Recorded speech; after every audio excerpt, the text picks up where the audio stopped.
¿Pudieron estar viendo el video y conectándolo con los 2 capítulos de Bregeman que había de lectura para hoy?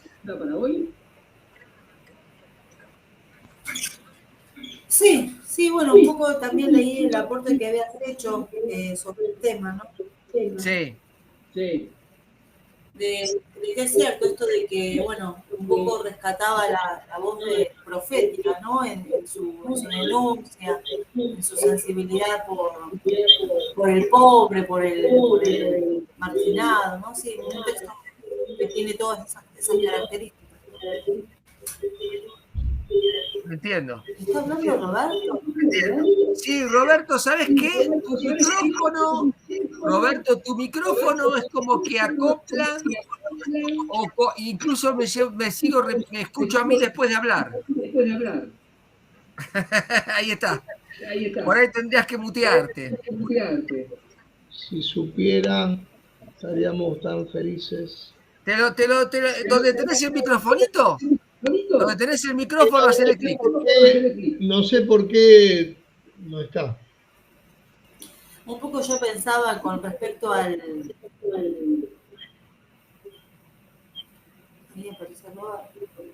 discurso, que bueno, es impecable, por supuesto, pero hoy por hoy tendríamos que cuestionar el sueño americano, ¿no? Tal como lo plantea en su momento Luther King, ¿no?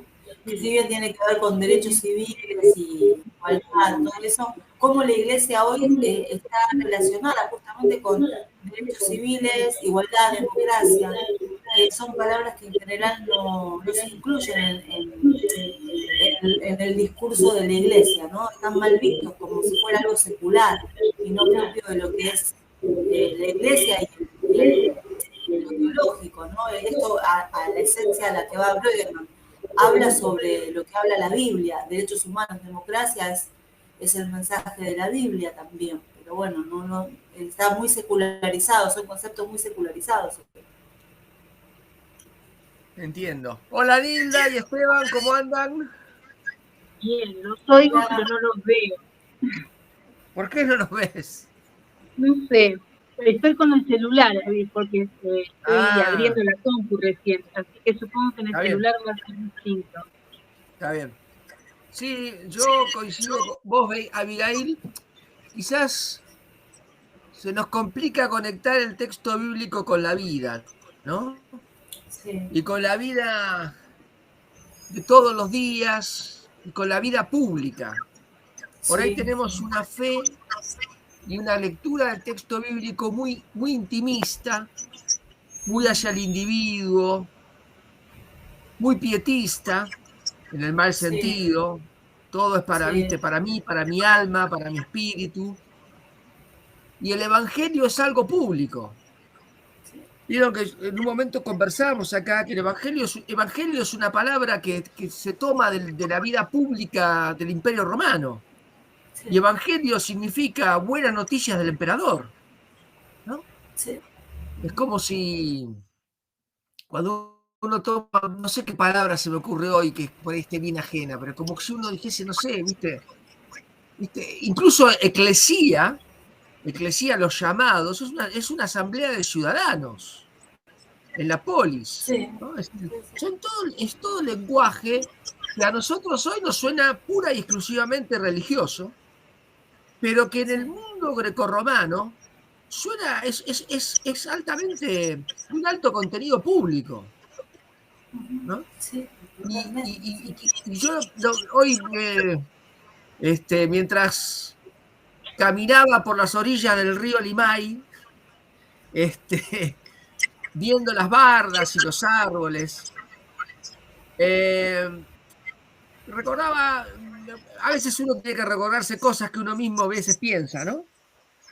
Cruzándolo con Bregeman, esto de que lo que Dios quiere es la alianza, esto de entrar en relación Dios conmigo, yo con Dios, pero no solamente yo y conmigo y el migo, sino también el pueblo, ¿no? Es decir, formar comunidad. La comunidad que se conecta con Dios y Dios que se conecta con la comunidad. En palabras de Jesús, el primer mandamiento de amar a Dios con todo, y el segundo mandamiento que también se conecta con ese primero, amar a tu prójimo como te amás a vos mismo. Entonces, recordaba esto, recordaba esto, que el perdón de los pecados, que para nosotros es tan importante y al cual tanta tinta le cargamos, y especialmente los pecados de naturaleza moral e incluso de moral sexual, a los que tantas tintas le cargamos, en definitiva no son más que un medio. Yo diría esto, Dios no tiene como fin perdonarnos los pecados. Dios tiene como fin que entremos en una relación de alianza con Él, de amor con Él y de amor con el prójimo. Ese es el fin. El pecado, los pecados, es un obstáculo que hay que remover. Y Dios, podemos decir que se lo toma muy en serio y juega una carta muy fuerte para remover ese obstáculo, que es Jesús, ¿no? Se hace carne, nos enseña cómo Él es, nos enseña el camino, nos enseña la verdad, nos enseña la vida, en palabras del Evangelio de Juan. Nos muestra esto de ser manso y humilde de corazón, nos muestra cómo es el padre y madre de todos nosotros, ¿no? Para que nosotros entremos en esa relación y vivamos como personas y como comunidades en esa relación, habiéndose removido el obstáculo que era el pecado, ¿no? Si no es el fin el perdón de los pecados, es el medio, es el principio de un camino por recorrer, en términos tradicionales y de teología sistemática, de santificación, de crecimiento en consagración a Dios, en relación, habiéndose, me reitero, quitado la piedra, quitado el obstáculo, ¿no? Como diría Pablo en 2 de Corintios, Dios estaba en Cristo reconciliando al mundo consigo mismo, al mundo, no tomando en cuenta los pecados, ¿no? Y nos llama a entrar en esa reconciliación, ¿viste? Yo creo que, entonces, ¿qué es lo que quiere Dios? Dios quiere la alianza. Dios quiere, si no, la palabra alianza también bueno, viene de la Biblia, está bien. Diatequé, verite en hebreo. Pero digo, lo que quiere es la relación, el que caminemos con Él, como caminó Enoc, como caminó Elías, como caminó Abraham y fue llamado amigo de Dios, ¿no? Eso es lo que quiere. ¿Viste? A veces cuando se habla sobre evangelismos, justo el otro día estábamos hablando de eso, ¿no? Y hay como, obviamente, la corriente más fuerte es hablar del evangelio completo, te dicen, ¿no? Y en el completo es tipo remarcar el pecado, pero en realidad, al día de hoy, me parece, bueno, lo hablo en confianza, ¿no?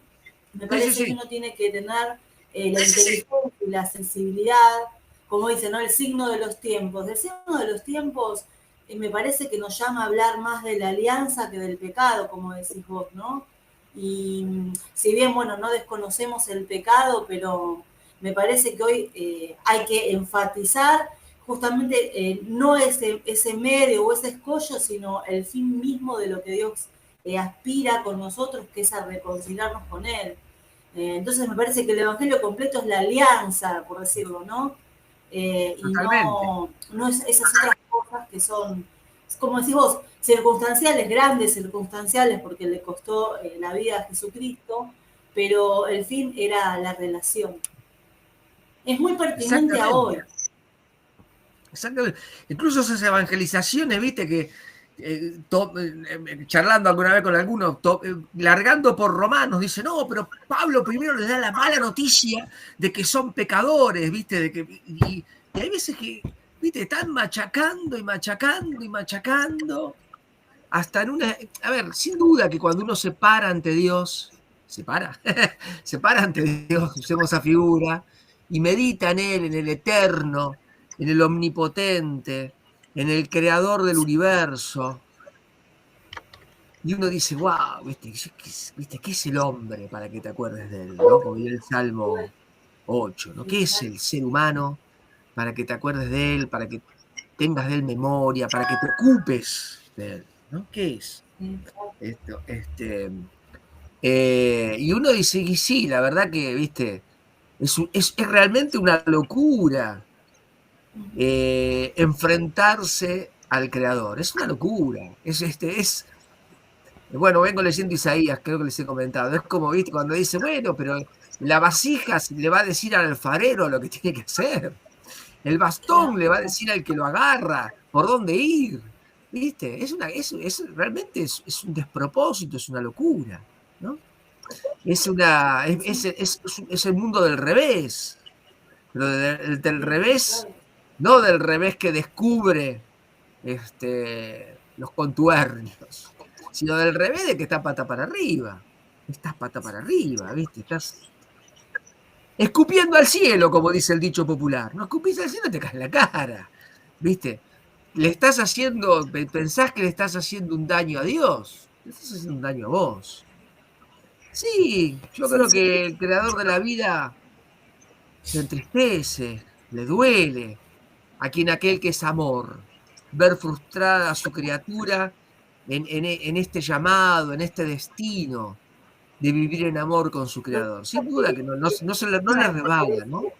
Pero es algo en lo cual nos estamos dañando a nosotros mismos. Por eso el creador se toma el trabajo y hace lo que hace para perdonarnos, para decir, mira, esto es un problema y yo te ofrezco la solución. ¿Viste? Lo hago por gracia, sí, lo hago por gracia. ¿no? Como lo hago por puro amor. Desarmarse en el amor que Dios nos da, entonces no te queda, entre comillas, otra alternativa más que la entrega, pero en virtud del amor, no del temor ni del castigo, sino del amor. Es una óptica totalmente liberadora y a mí me parece que tiene que ver más con Dios, ¿no? Me amás tanto, Dios, que tengo que... No me queda otra en un sentido, postrarme delante de semejante mismo. Se te ha entrecortado un poquito el audio. Sí. De todo, ¿puedo decir algo? Por supuesto. De todos modos, creo que parte de la cuestión tiene que ver con la tradición del cristianismo en Occidente, o sea, con las bases que la Reforma nos dio, los énfasis que hizo la Reforma y que son los que perduraron. Y habiendo agarrado esa línea teológica, no es tan fácil relativizarla, no es tan fácil verla panorámicamente, no es tan fácil repensarla. Creo que ese es el gran problema que tenemos, ¿no? En las comunidades cuando, por ejemplo, enfatizamos tanto la cuestión del pecado individual, cuando nos olvidamos lo que significa ser comunidad en sentido profundo y amplio, tiene que ver con la historia que somos también. Y cambiar la interpretación o reinterpretar nuevamente no nos es tan sencillo, a menos que uno se ponga a estudiar muy específicamente, pero casi como un camino alternativo hay que ir haciendo, como si fuera casi hasta pidiendo permiso por no pensar igual por momentos. Claro. Ahí uno se ve cómo nos hemos esclavizado a una teología, ¿no? Absolutamente. Pero bueno, pero en ese sentido, el texto bíblico permanece como instancia crítica. Por eso la importancia, como vos decías recién, de leerlo y de luchar con él, ¿no? Permanece como instancia crítica al cristianismo, hola Esteban, al cristianismo mismo en primer lugar, ¿no? Para repensar nuestra, a ver, como rezan las confesiones, ¿no? La Biblia como norma de fe y conducta, es decir, y de práctica, está justamente para criticarnos. Y otra vez, no para cargar en lo negativo, sino para abrir horizontes nuevos. Porque Esto que estamos charlando acá, en muchos lados se charla, pero a veces cuesta cambiar las lógicas, las inercias de las cosas de las cuales el culto ya se hace, cómo se predica, cómo nos sentamos, las canciones que cantamos, ¿no? Yo te vengo cantando una canción, yo a veces, viste, me complica, me gusta cantar, pero a veces me complica, ¿no? Una canción que le dice a Jesús, cargaste tú mi cruz, y la canta, ¿viste? Yo digo, perdón, pero si justamente lo dice algo Jesús, es que tenemos que tomar la cruz y seguirlo. ¿Cómo que cargaste mi cruz? En todo caso, cargaste mi maldad, cargaste mi pecado, cargaste mi mal, moriste por mí, todo bien, pero la cruz la cargaste, la tengo que cargar yo y seguirlo, ¿viste? Cada vez que escucho esa canción, que encima la cantan seguido en varios lados, pues sí, Dios mío, ¿viste? Dios mío. Y viste, y lógica, pero después cuando te pones a hablar con la gente, medio en así, bienvenido a Miel, aunque no lo veo. Buenas, ¿qué tal? Gracias. ¿Cómo andás? Bien. Aún cuando uno se pone a charlar, estas cuestiones están ahí, digamos, en los sótanos, ¿no? Están ahí, viste, molestando. Diálogo, che, pero tendríamos que generar más comunidad, ver cómo los encuentros donde se puede ser más dialógico, donde se puede participar, ¿viste? Donde puedo escuchar, pero también puedo dar mi palabra, puedo preguntar, una hermenéutica realmente comunitaria, cómo nos podemos ayudar, cómo podemos, ¿no? Algo que también hable al mundo de hoy, ¿no? Y no necesariamente pretenda que el mundo se dessecularice, hablamos algo de proceso de secularización, se dessecularice para venir a la iglesia, para creer, y cuando sale luego de lunes a sábado, se vuelve a resecularizar y viven otras lógicas, otras dinámicas, tratando de ser justamente moralmente bueno, personalmente bueno, ¿no? Pero sin una palabra que interpele de igual a igual. Y eso justamente me parece que es el desafío de la teología. Hablar de igual a igual con las diversas disciplinas, con las diversas ciencias, no entrando en una competencia, sino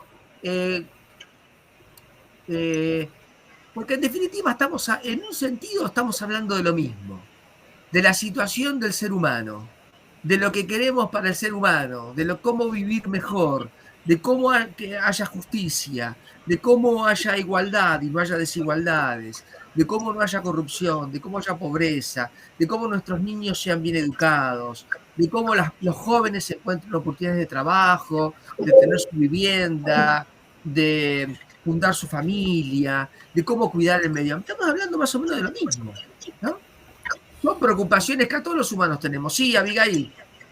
No, lo que pasa es que cuando se habla de el mundo en el sentido peyorativo, ¿no? Claro. Pero dice Jesús, Dios amó al mundo y hay algo del mundo que es bueno, ¿no? Cada expresión donde hay esto, como decís vos, ¿no? Igualdad, integración, integración y una sensibilidad por el pobre. Ahí hay algo bueno del mundo que entra en armonía y en consonancia con Dios, ¿no? Entonces, absolutamente. nos crian en una teología muy separada de ese mundo que es bueno y con el cual debemos hacer un frente común. Sí. ¿Quién viene aquí? Roberto, Milda. Bueno, muy bien. ¿Alguien más quiere compartir algo más de Bregeman y la tareita que tenían para hoy? Bregeman a y mí Martin. Me gustó mucho. Sí. Me gustó mucho en el capítulo 7, justamente eso, las formas de como distintas caras de esta comunidad de la alianza, ¿no? Eso me gustó, me enriqueció mucho, me enriqueció ver esas distintas facetas. Para mí fue como hacer un paso más en el tema, porque también justamente no tengo aceitada sí tengo la cuestión de la alianza, pero más en términos de el individualismo o quizá las reflexiones de pequeños grupos, pero no la alianza del pueblo de Dios. Y me enriqueció mucho. Voy a volver a leerlo, de hecho, para sacarle un poquito más de jugo. Bien. ¿Alguien más? Voy a compartir pantalla. A ver cómo anda esto. Y vi el video de Martin Luther King dando el mensaje, que siempre había escuchado frases, nunca lo había visto entero. Me encantó, me emocionó, pero lo voy a leer porque yo soy más de, cuando lo voy leyendo, voy desgranando más que cuando escucho. Así que ese también tengo que volver. Perfecto, perfecto, perfecto. Y está, la verdad que hoy lo charlábamos acá con la familia que estoy visitando, lo vimos recién, y les comentaba esta mañana, no sé, Martin Luther King, el día anterior a que lo maten, el tipo da un discurso, y en el parte del discurso dice: yo he subido a la cima, estoy viendo la tierra prometida, y no sé si voy a poder participar de ella, pero la estoy viendo, dice, ¿no? Haciendo un paralelo ahí con Moisés. Y al otro día lo mataron. Al otro día le pusieron fin a su vida. Había acá un amigo, me había mandado estas 2 fotos porque quería compartir algo. Él estuvo en un museo ahí en no sé dónde, pero en Estados Unidos. No sé en qué ciudad, si en Nueva York o en Washington. Y por ahí él quería compartir algo. No sé si está, pero me parece que no está conectado él. Si estás conectado, es tu momento de hablar.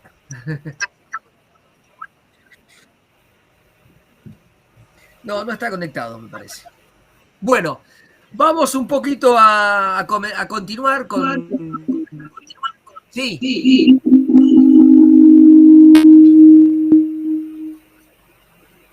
¿Escuchó? Vamos a comenzar con nuestra clase más, digamos, más el power. Vamos a tratar un poquito de ir rápido hoy, porque ya el lunes próximo es el último encuentro.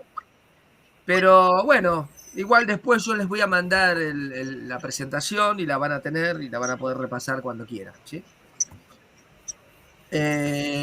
Canon, tenemos que hablar un poquito del canon de la Biblia, ¿no? Canon es una palabra de origen semita. Caña, después viene a decir también el patrón del carpintero, la regla de un escribiente. En el Nuevo Testamento se usa como criterio, como norma, como regla. Pablo dice: bueno, hasta esta norma llegamos, sigamos conforme a esta norma, dice Pablo. Le voy a pedir que si llega a haber algún problema, me manden un WhatsApp o algo así, porque yo ahora estoy viendo mi pantalla, pero no los veo a ustedes, ni me veo a mí, ¿sí? Así que cualquier cosa, mándenme por favor un WhatsApp. A mediados del siglo II después de Cristo, la palabra canón viene a ser norma de la verdad, norma de fe, modelo de doctrinas de fe reconocidas por la Iglesia. En el siglo IV viene a ser las resoluciones de los sínodos, los cánones. Y también, figuradamente, viene a ser la lista, el catálogo, el registro oficial de los clérigos que recibían manutención, ¿no? Por eso a veces se habla del religioso como canónigo, ¿no? De ahí viene también, de la palabra canon. Porque si estás en el listado, cobrás; si no estás en el listado, al piste, no cobrabas. Existen múltiples factores que impulsaron, a ver, esto lo voy a ocultar, que impulsaron la conformación de un listado de libros autorizados, el canon. Personalmente, digamos, nutrido de lecturas y diversas lecturas, son factores concurrentes que se dan para la formación de un canon, ¿no? Por un lado, el alejamiento en el tiempo de los hechos fundantes, eso especialmente en el Nuevo Testamento, pero en el Antiguo también, la dispersión geográfica de las comunidades, la diáspora judía, y también la expansión de la Iglesia por el Imperio Romano, y la confrontación con grupos disidentes, que hoy, mientras repasaba, en estos tiempos posmodernos, uno se pregunta, bueno, ¿quiénes son estos grupos disidentes? Evidentemente, grupos disidentes que están en oposición con las jerarquías autorizadas y sancionadas, no los liderazgos sancionados. Pero en definitiva son grupos disidentes que llevaron a que digan, bueno, este libro sí, este libro no. Este texto sí, este texto no, ¿no? Cuáles están autorizados para utilizarse en el culto y en la enseñanza y cuáles no. En el Antiguo Testamento hay un fuerte impulso al escrito en tiempos de Josías, en tiempos de este rey de Judá, limpiando el templo.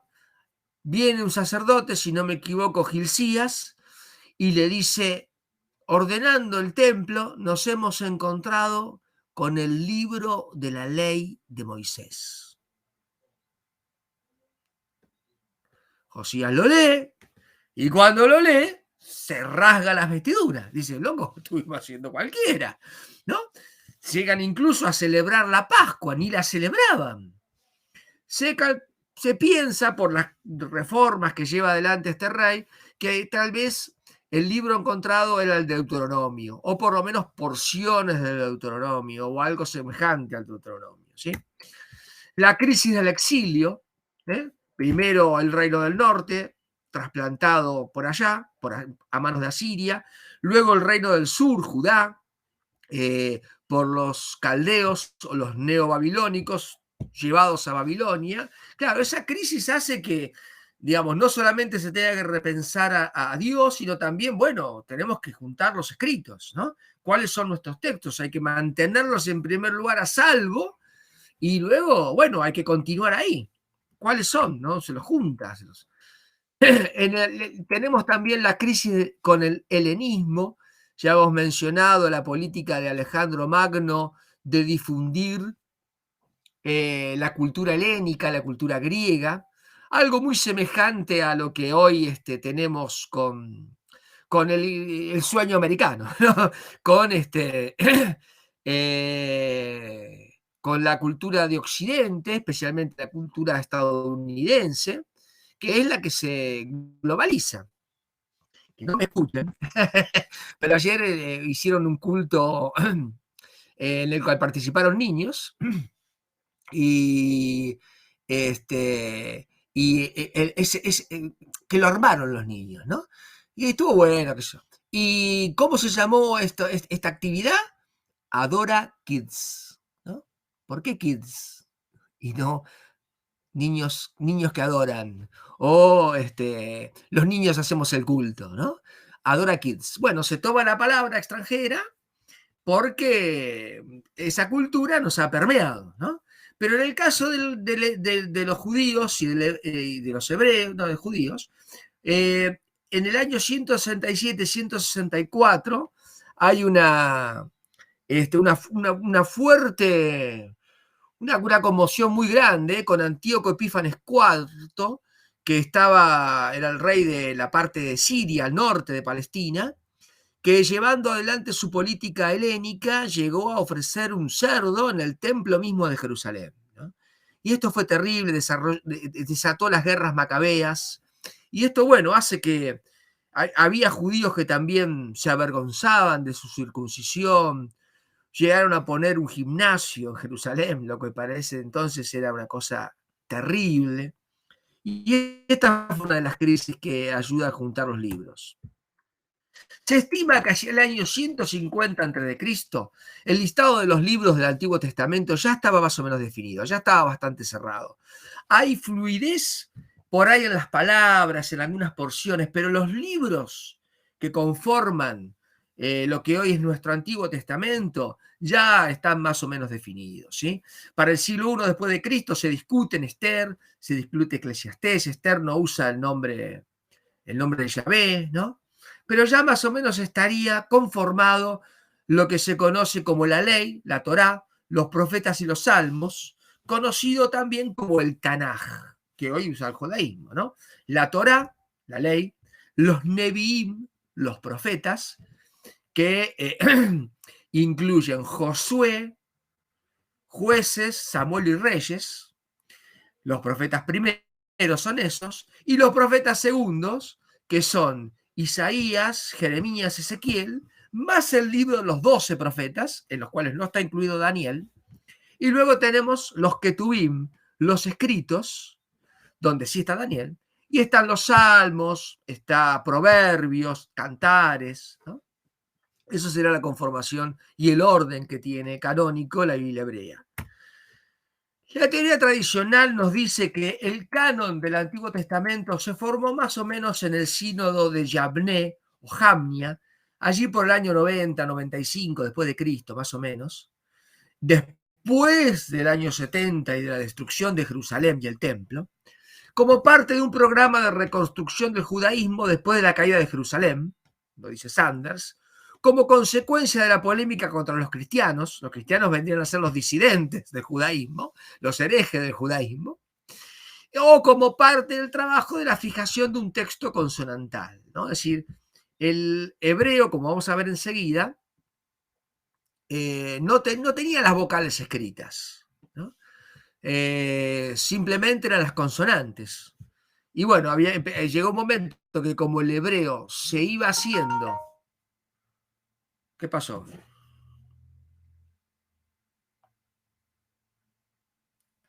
Ok. No, alguien que no pudo por motivos laborales participar. El hebreo va a ser una lengua muerta. Entonces ya no se entiende. Como empieza a ser el latín, o como ya lo es el latín, para los tiempos de la Reforma, la gente, el pueblo no habla latín. El pueblo acá ya no habla hebreo, habla arameo. Y muchos ya hablan griego. Y después van a hablar latín. Entonces el hebreo, el texto hebreo, ¿quién lo entiende? Los especialistas. Y los especialistas también llega un momento que ven las tres raíces consonantales y dicen, ¿y esto? ¿Cómo se pronuncia? ¿No? Entonces hay que poner las vocales. Como ven, yo creo que es una concurrencia de factores. Pero al parecer el canon ya estaba bastante cerrado, ¿sí? Para estos tiempos. Hay listados también de los libros que usaban los saduceos, los fariseos, los esenios, la diáspora judeohelenista, que tenía una versión griega, porque ellos no leían, no oían, no entendían el hebreo, pero sí el griego. Cualquier cosa, interrúmpanme, ¿sí? El canon del Nuevo Testamento. Bueno, es interesante pensar que la Iglesia nace con escrituras sagradas en sus manos. Ya nace con escrituras, el Antiguo Testamento. Tenemos un periodo apostólico hasta el año 70. Estos nombres, los periodos, tomémoslo con pinzas, ¿no? Pero bueno, en algún momento se ha periodizado de este modo, ¿no? Hay una transición del mensaje oral al documento escrito. Tenemos sí las cartas de Pablo. Hoy, pensándolo también con Martin Luther King, en el calendario litúrgico tocó el primer capítulo de Tesalonicenses, ¿no? Cómo abandonaron a los ídolos para servir al Dios vivo, al Dios verdadero, y esperar de los hijos de los cielos a su Hijo. Luego viene el subapostólico del 70 al 135, más o menos. Es el proceso más importante de formación del Nuevo Testamento. Se escribirá Marcos, Mateo, Lucas, Juan. Pero también hay otros textos, como la Dirajé, el Evangelio de Tomás, las cartas de Ignacio de Antioquía, el pastor de Hermas. Luego tenemos el periodo del gnosticismo naciente, desde el 135 más o menos hasta 165. Ahí tenemos algo muy interesante, que es el Diatésaron, escrito por Tasiano, que lo que intenta es resolver el problema de que los evangelios sean 4 y no 1. Porque nosotros siempre hablamos de los evangelios, el evangelio, el evangelio, pero el evangelio son 4. Entonces él produjo un escrito donde los 4 estaban entrelazados, ¿no? Armonizados. Luego tenemos el periodo antignóstico, de lo cual aquí el canon prácticamente está definido. Tenemos a Clemente de Alejandría con límites amplios y no precisos, pero que coincide con Orígenes, que dice que el Nuevo Testamento o los libros de la Iglesia son 22. Eusebio dirá que los libros no discutidos eran aceptados por casi todas las iglesias. Finalmente se define el canon con una carta de Atanasio en el siglo IV, en el 367, y broche final en el Concilio de Calcedonia en el 451. Fíjense, 400 años después de que Cristo muere y resucita, la Iglesia todavía está discutiendo cuáles son los textos que ella tiene para utilizar en el culto y para la catequesis, ¿no? Para el catecumenado, podríamos decirle, o para la enseñanza, para el discipulado, le diríamos hoy. ¿En qué textos nos basamos? Que, como habíamos visto, canon e inspiración van entrelazados, ¿no? ¿Cuáles son los libros que tenemos inspirados por Dios, en los cuales Dios estuvo participando para dejarle a su iglesia, para su enseñanza, para su instrucción, para su andar, hasta tanto Jesucristo vuelva? Tenemos algo muy interesante, el fragmento Muratori, que es una lista comentada de libros del Nuevo Testamento. O sea, alguien se puso a escribir y a comentar cuáles son los textos que la iglesia debe utilizar en el culto, ¿no? Y para su enseñanza. Fue descubierto en el año 1740 por un bibliotecario italiano, Ludovico Antonio Muratori, de ahí que se llame fragmento Muratori, en la Biblioteca Ambrosiana de Milán. Él lo fechó en el 196 más o menos por algunas alusiones que tiene el texto. Otros proponen una fecha más tardía porque les parece ver ahí un rechazo a los escritos de los montanistas, de Montano. Ahí lo tenemos, al fragmento Muratori, está escrito en latín, está mutilado al inicio y al final, ¿no? Y los textos mencionados en estos fragmentos se pueden catalogar de dos formas. Por un lado, los libros con autoridad indiscutible, los 4 evangelios, Hechos, 13 cartas de Pablo, Corintios, Efesios, Filipenses, bueno, no lo voy a nombrar. No aparece Hebreos, como de Pablo. Otros libros en los cuales hay que discutir, hay que analizarlos bien. Hay cartas falsamente atribuidas a Pablo, a los laodicenses, a los alejandrinos, y aquellas que tienen un origen honorable y que son recibidos en la iglesia, pero que se discuten. La carta de Judas se discute, 2 cartas de Juan se discute sabiduría de Salomón, se discute Apocalipsis de Pedro, se discute el Apocalipsis de Juan y el Pastor de Hermas, ¿no? Si ustedes siguen el calendario litúrgico, a veces aparecen textos de sabiduría de Salomón, y como citan los comentarios, es interesante ver paralelos que hay entre el libro de sabiduría y la carta de Pablo a los romanos, ¿no? Es muy interesante. Kümmel nos dice que el canon del Nuevo Testamento se debió mayormente a un desarrollo intereclesial, ¿no? Lo que yo decía antes, alejados en el tiempo, acallada la palabra viva de los testigos y circulando diversos escritos, es necesario reconocer cuáles son aquellos que tienen autoridad y cuáles no. Von Campenhausen nos dice que no fue tanto el alejamiento de la palabra viva de los testigos, sino el problema de la crisis marcionita. Marción, hacia el 150, rechazó el Antiguo Testamento, ¿no? por un argumento que hoy aún suele utilizarse y escucharse. Está lleno de sangre. El Antiguo Testamento agarrase así y chorrea sangre. Es un Dios violento el del Antiguo Testamento, ¿no? Entonces él lo que hizo fue presentar, que nada tiene que ver con Jesús. Entonces hizo una colección de libros divididos en Evangelion y Apostolicon. En la primera parte, el Evangelion, es el Evangelio de Lucas.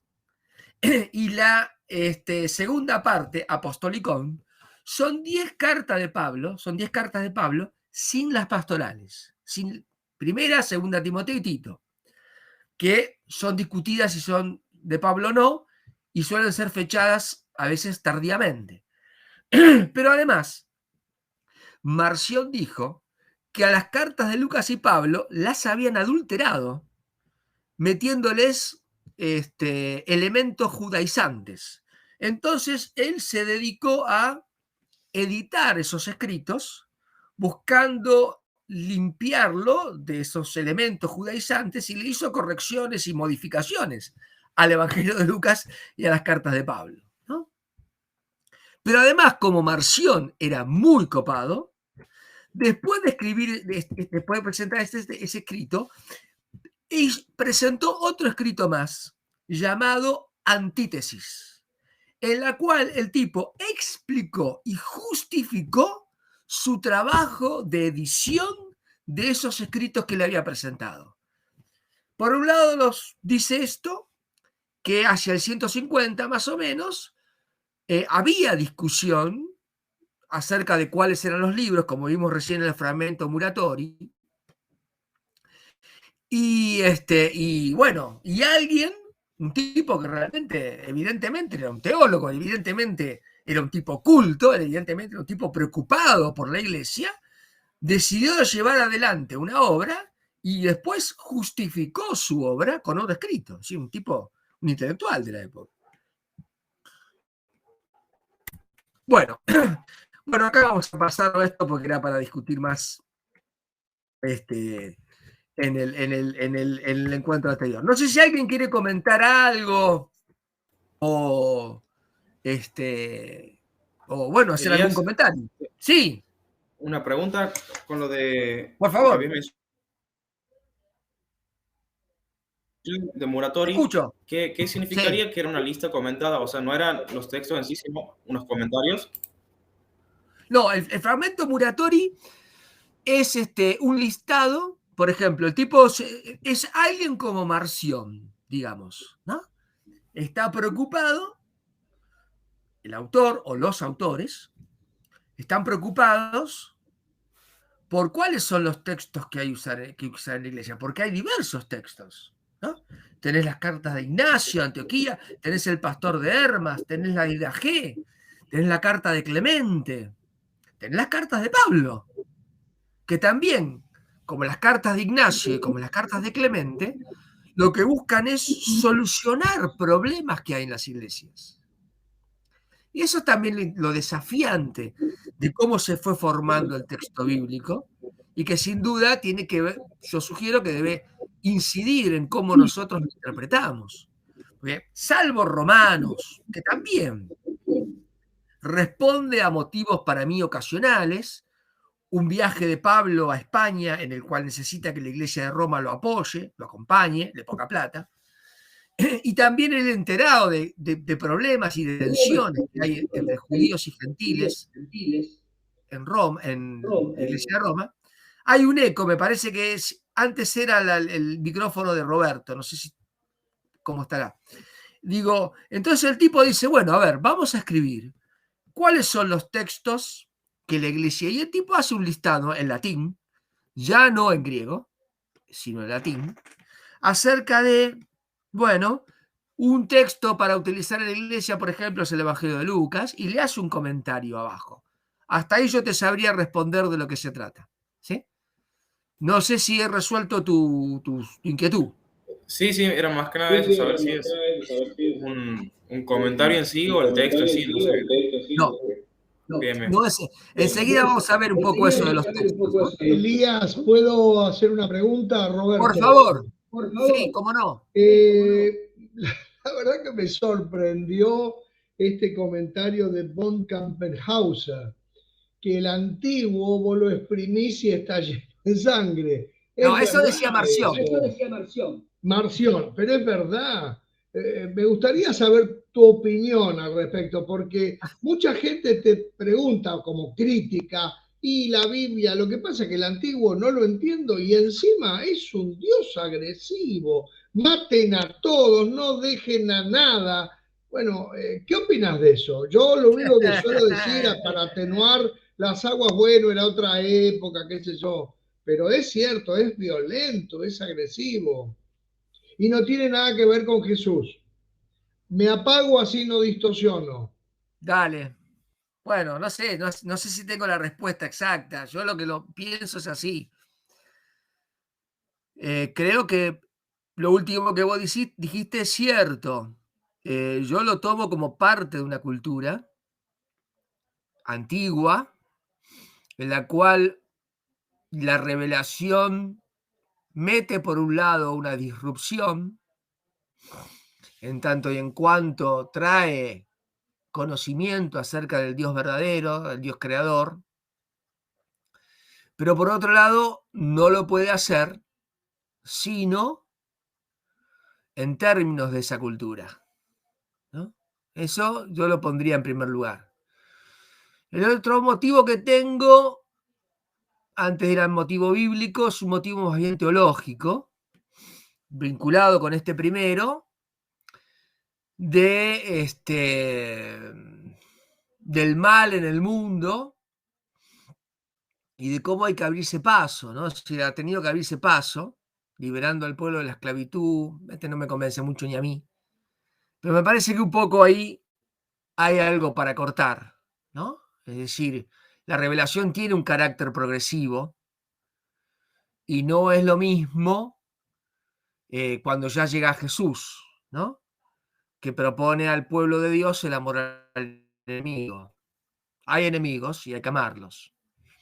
Entonces me parece que la luz abriéndose paso en la oscuridad, lo debe hacer en términos que sean potables para la cultura.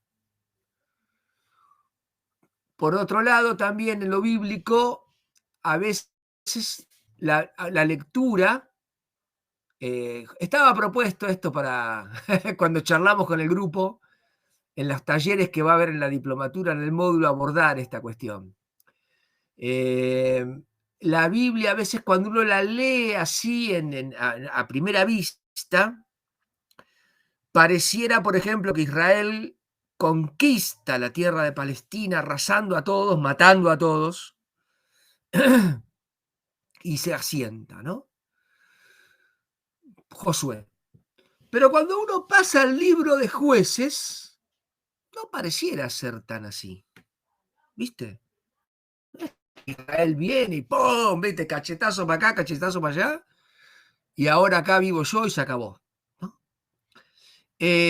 Sino que uno encuentra que más bien Israel llega a ser la presencia dominante en Palestina, pero hay lugares donde pudo vencer al cananeo, hay lugares donde no pudo vencer al cananeo, y hay lugares donde convive con el cananeo, ¿no? Entonces, cuando uno estudia el texto desde como vamos a ver en el segundo módulo, los métodos histórico-críticos, o sea, que analizan la historia del texto y la historia que está detrás del texto y redaccional del texto, no pareciera que fue tan así, tan que Israel vino, cacheteó y se asenteó, ¿no? Llamado el modelo de conquista. Algunos alguna vez propusieron un modelo de invasión pacífica y otros también han propuesto un modelo de revuelta, es decir, Israel, los hebreos, son si serían los apiru, que aparecen mencionados en unas cartas de Egipto, las llamadas cartas de Amarna, del siglo, si no me equivoco, 12, 13 antes de Cristo, con los cuales las ciudades-estado tienen problemas, porque hay unos apiru, unos revoltosos, que los enfrentan. Entonces, no es tanto una conquista externa, sino una revuelta interna de donde vienen los hebreos, ¿no? Si uno lee el capítulo 14 de Primera Samuel, va a encontrarse que Saúl tiene, no me acuerdo si Saúl o David, mira, tiene hebreos con él, pero los filisteos también tienen hebreos con ellos, ¿no? Es interesantísimo. Hay hebreos con los judíos y hay hebreos con los filisteos, ¿no? Entonces, quizás ahí hay que ver cómo talla la cuestión. Lo otro que también juega ahí es que esto de que el Señor pelea por nosotros, ¿no? Muchas veces lo que se ve ahí, especialmente en salmos que claman por venganza, es que la venganza no la ejecuto yo, la ejecuta el Señor, ¿no? Entonces, a veces uno permite en los salmos la expresión de los sentimientos que realmente uno tiene. Ojalá este tipo se muera, ojalá este tipo desaparezca, ojalá no estén más los malvados y corruptos en el mundo, ojalá les pase a ellos lo que queremos, lo que ellos hacen, ¿no? Pero no es el salmista el que lleva adelante esa violencia, sino que pide que sea el Señor quien la haga, con lo cual eso ya es muy distinto, ¿no? No soy yo quien la ejecuta, sino que son más bien circunstancias que se dan. Así que está presente eso, y está presente también, por ejemplo, en Génesis 9, la violencia ha aumentado en el mundo, el Señor envía el diluvio, que tenemos que entenderlo como una cuestión más bien no histórica, sino de carácter mítico, de carácter simbólico. Y hacia el final se hace un pacto en el cual, bueno, finalmente hay como se autoriza a matar animales, ¿no? Que en el relato de Génesis 1 no está como comida. Algunos plantean que ahí hay un desplazamiento de la violencia, ¿no?